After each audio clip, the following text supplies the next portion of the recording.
I just want y'all to ask me one question. Ask me about my wiener.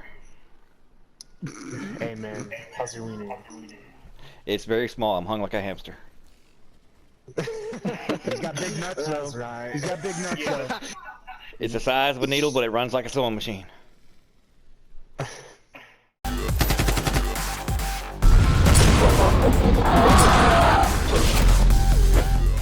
And welcome back to another Division 2 build video. But if you would be so kind, please show some love to that like button.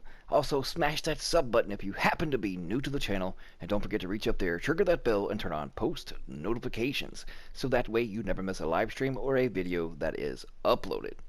Well, first and foremost, I just want to give a quick reminder. You can become an official member of the Guerrilla Militia here in the Division 2 community by becoming a member on the channel. Just click that join membership button and you'll get access to custom emotes during live streams. You'll get custom sub badges as well as in-game help, one-on-ones with me, myself, pretty much just joining in more or less a think tank, helping you out, construct builds, helping you farm, whatever the case may be. And also we have a Discord where you can get one-on-one with me when it comes to questions on builds and whatever I can actually help you out with. So if that's something you're interested in doing and help further support the channel, then by all means click that join membership button. But anyways, when it comes to this build, you know, it is a complete beast and monster. So I'm going to send you over to some gameplay, some PvE, and some PvP. And also after that, we'll be going over in-depth details on this build. So we'll see you guys and gals back here in just a moment. That Vanguard ain't much. That Vanguard. Alright, I just killed another. Yeah, I'm coming down there now. Right behind you. It's taking forever to flag me up though. Behind us. My controller act like it don't want to run all of a sudden. He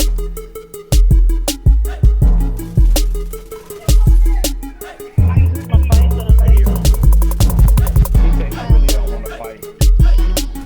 Yeah, I'm going down.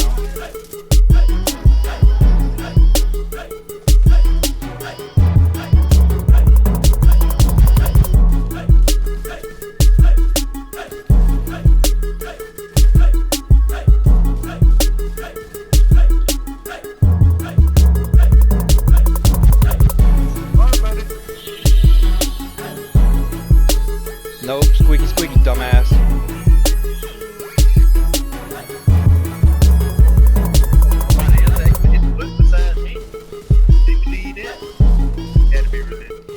Yep.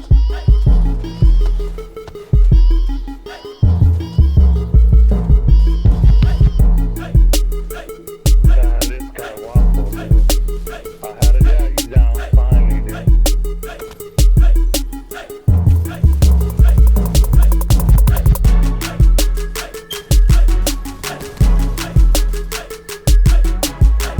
The hot on the right, hot. Nah, he ain't getting up. Think you were really I got him too. He's picking himself up though. I have a shot on his. Oh, he ain't picking up nothing. Behind us. Oh shit. Behind us, behind us. Okay, I'm gonna see you later. Fucking retards around here. Oh yeah. Downed him.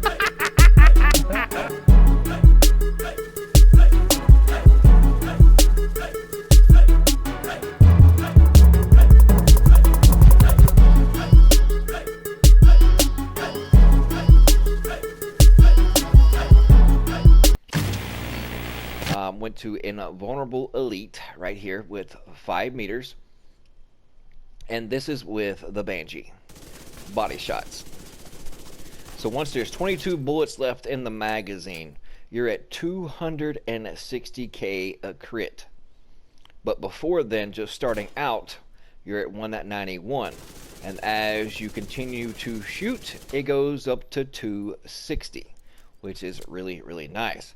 Now on the other hand, the LMG version variety, 285, and then as you can see, 327. So 327 on an LMG is pretty nice and sweet. If you prefer other LMGs, I do have a Pestilence 89.6K. We'll slap on that and right quick and show you what it's critting for. 212, 214, 242. I mean, it can go on and on and on. Critting with 242. Alright, as you can see, it completely destroys whichever the case may be in PvP or PvE, but I will go ahead and tell you first and foremost, it best synergizes well with a group, as does any build, especially in a PvE, but also can really be extremely handy in PvP. By the way of that exotic chest piece that gives you that proc of bonus armor. Also, someone that's running the Vanguard chest piece talent that gives you bonus armor when they deploy their shield. So things like that can prolong your survivability. So let's hop into the build. Now in the gameplay footage, you've seen different weapons that I was using, as far as the Pestilence, this M1A, the Banshee, the Vector. I was just trying everything because this build is basically the jack of all trades. It doesn't matter what weapon type you're actually using, or even if you have that particular brand set that gives you that additional 10% damage, it doesn't matter because this build absolutely shreds no matter what weapon you're actually using. But on these in particular, starting out with this M1A, it is the Baker's Dozen. I'm using Perfect Lucky Shot because I have complete potato aim. So when my missed shots returns to my magazine, it helps me out and also conserves ammo because I miss quite a lot. But when I'm on, I am on. But you can use any rifle that you want to, any SMG, any LMG. It's what's all your personal preference and the best one you have. I have not touched this one. It's either going to be damage to armor, targets out of cover, or just increasing that rifle damage up to 15. I haven't made my decision yet, so that way I haven't touched it as far as recalibration. As far as attachments wise, we of course go with the C79 scope for the crit chance, the magazine, and we more or less stacked on stability, and it's all your personal preference on what you so choose to do. As far as SMG wise, we have the Banshee here, 89.4k, 10 SMG damage, 21 crit hit chance, 4% damage to armor, of course with strained. The other likes of the SMGs, I have the Cold Relations, and no, that is not, once again, finally let's put this rumor to rest. Cold Relations is not referring to my sex life with any kind of frozen popsicle treats, so sorry to disappoint. But this has Perfectly Strained on it, 92.7. You can kind of consider it as the LMG of the SMGs, just because with like things like True Patriot, if you want to extend the magazine, you can do that as well. And I believe on my True Patriot build, I was closer to around, I think, like 69 rounds, so that can play a part. But Perfectly Strained is gained 10% critical hit damage for every half second you are firing. So when I have roughly 30 bullets left, I get that additional crit hit damage. It can stack up to 8, so that's another 80% versus 50% with the regular Strained. So 80 on top of what I already have, yeah, then we're well over 200k crit hit damage and still having crit chance cap. We have the Dark Winter here. It has the Perfect Killer, killing an enemy with a critical hit, grants 50% critical hit damage for 10 seconds. Decent rolls on it, of course. I'm not sure exactly what I would change as far as just putting more SMG damage on it, but when compared to a basic Vector, it's 10k more on the basic. This is a Vector SBR 9mm. That RPM can be really, really nasty, but since I had to up the crit chance on it, I was wasn't able to change it to more or less strained on it, so that's why I chose to go a different route. But it's whatever SMG you prefer. Also, I have the M249B at 118.5. If you want to go with the likes of the Pestilence, 89.8. So it's just whatever that you so choose to use. But I am utilizing the Gunner because when you are stopped or motionless for at least a second, you gained all that additional weapon handling. And whether it be an LMG that I choose to run with, like the Pestilence or the M249B or a marksman rifle, that stability definitely comes in handy. Also, it refills my ammo every 60 seconds by just a little bit, and if you're nowhere near an extraction, then that actually can be useful for you and your group. But anyways, enough of my rambling. Let's hop into the build. I have two different variations using Unstoppable Force and also one with Wicked. But let's start with what I have here first. Starting with the two-piece yaw gear, you get 10% hazard protection and 5% weapon damage. With a better armor roll, I would hit 1 million armor. And hopefully when I come across one that is better, then I could actually put that there. But I have 11.8% critical hit damage, 4.8% critical hit chance, and then another 5% critical hit chance as well by way of an offensive mod slot. And we're using Obliterate. Critical hits increase total weapon damage by 1 second for 5 seconds, or I should say 1% for 5 seconds, stacks up to 15 times. So it's essentially 15% additional weapon damage, and since you're already at crit chance cap, you're using an SMG, especially the likes of the Vector or anything around 900 RPM, you can get that 15% extra damage, easy peasy. But then moving on, where in the gloves, the second yaw gear piece, we have 165, 666 armor, 5.3% critical hit chance, and then 12% critical hit damage. Now the other three-piece suck me off here. If you don't want to go any route with SMGs, you can substitute these pieces for the likes of Providence Defense, and it's kind of like the same thing, but a lot of people are sleeping on the SMGs. So I look at it as if I'm using the rifle, the M1A here paired with an SMG, I can hit them from long to mid-range, and then if I'm getting pushed, then I can just whip out the SMG and just completely destroy, because my crits, with still 22 rounds left in the magazine, I'm critting for 360k body shots. That is how devastating and massive this is. But on this particular backpack, we get 15% weapon damage, 7.9% critical hit damage, 2.7% explosive resistance. Of course, I would change that and probably apply a crit chance, but definitely would want a better backpack that has more critical hit damage on it. Using Unstoppable Force, killing an enemy increases total weapon damage by 5% for 15 seconds. Stacks up to 5 times. It works better in PvP situations, and you can get a lot more bang for your buck and with Unstoppable Force in PvP versus PvE, because the SpongeBob's NPCs are so squishy and so tanky that it's hard to get multiple kills at once and get a lot of bang for your buck out of Unstoppable Force. So in PvE situations, I go this route, and or I should say PvP situations, I would go this route, and the other I would go with Wicked, or you can just run Wicked on both. The offensive mod slot, you got your choice, either with critical hit damage or critical hit chance. Now the other alternative is what I aforementioned with the Wicked talent. I'll go ahead and switch to the suck me off piece of that and show you that. It already has the mod slot in it, more crit damage, a little more crit chance, and of course another crit chance mod, 13.1% weapon damage. And then my damage is 88.5, and then a 435.3k. Critting with the M1A is pretty much two-tapping players in the PvP dark zones, and then PvE it's 4-tapping any kind of elites, because I have so much crit chance and crit damage. But moving on, next piece we have the suck me off knee pads, 14.5% weapon damage, 11.5% critical hit damage, and 9.8 hazard protection. Now I tried to get a little bit of hazard protection out of it, especially when you're dealing with flamers or any kind of stats effects in the dark zone. So once I get to the final piece of the puzzle, this holster over here, I'll go over that reasoning. But moving on to the last piece of the suckle off, which is the mask, 15% weapon damage, 8.7% critical hit damage, and 5.3 critical hit chance. Now on this holster, of course, I would sacrifice that health, because health absolutely means nothing in this game, and I would want to go with hazard protection here instead of just crit chance. But if you prefer crit chance over that to hit the crit chance cap on any other weapon other than SMGs, then you can already do so. But when you're at 50%, you have to weigh your options, whether you want that additional 5% critical hit chance there, or will you benefit more from the likes of, let's say, hazard protection, because even at 30 or 40% will definitely come in handy and pay off in the long run. So it's just whatever your personal preference is, or if this is actually a filler. You can go, let's say, with a Petrov piece as I have here, if you want to go more LMG specific. But let's go for the rifle, for instance.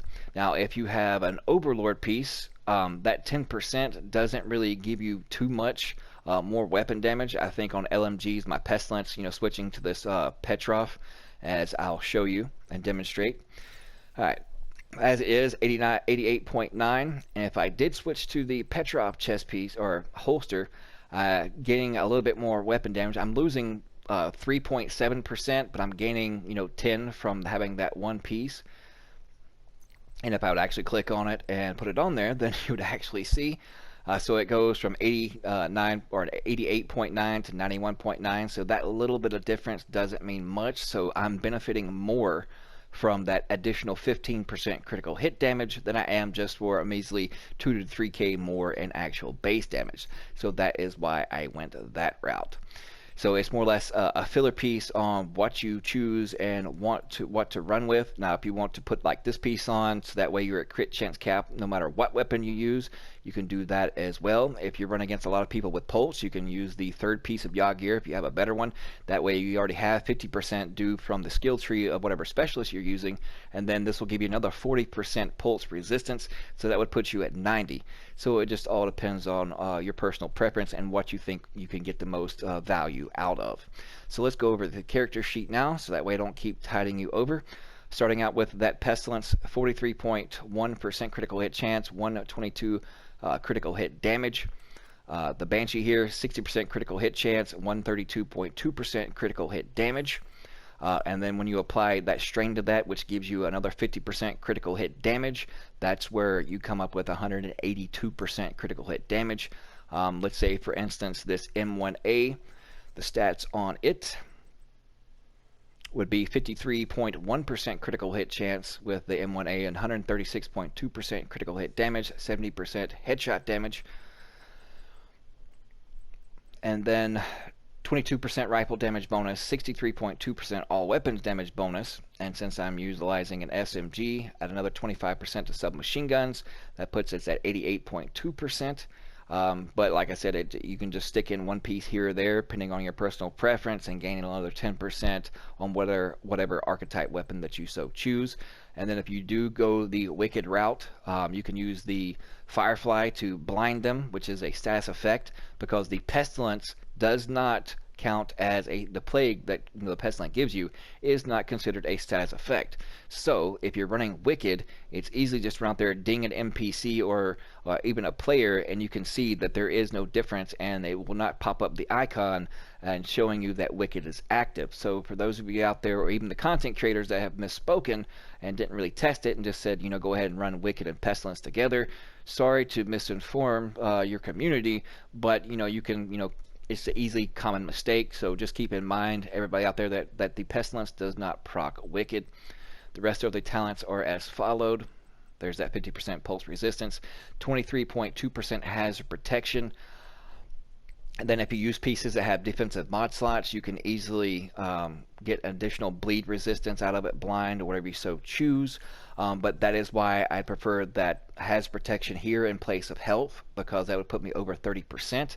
But if you wanted to sacrifice, a little crit damage here or there, you'd probably end up sacrificing at least around 25 to 30% critical hit damage. You can easily hit 50 to 60% hazard protection with this build. So it can be multifunctional. It's very versatile as far as whatever weapon that you want to use. And it's really, really a lot of fun. And I was asked to do more or less pieces with the yaw gear. So this is what I come up with, because I had an LMG build that I've done the raid with, and which is I take this one in the raid 2. So if you want a little bit more extra survivability, you want to forego the Obliterate, it's easy to substitute Unbreakable here, especially if you're running with a group that's not using Vanguard or the exotic chest piece. That will help you further your survivability. But if you're running with a group that has those, then Obliterate is definitely your best option. But thank you guys so much for tuning in. Let me know what you're running and what you think of the build in the comment section below. I appreciate you so much, and don't forget, I forgot to mention at the beginning of the video, at 14k subs, as soon as we hit that, I will be giving away a Scuff Advantage controller, your color of choice. So also leave that in the comment section below, whether you want blue, black, white, yellow, or red. And it is for console, but you can use it on PC as well if you want to use a controller on PC. So whatever the case may be, whatever platform you're on, then you can still utilize this Scuff Advantage controller, estimated 249 value. So don't forget to like, comment, share, subscribe, follow me on Twitter to increase your chances of winning that Scuff Elite controller. So we'll see you guys. Fudging later.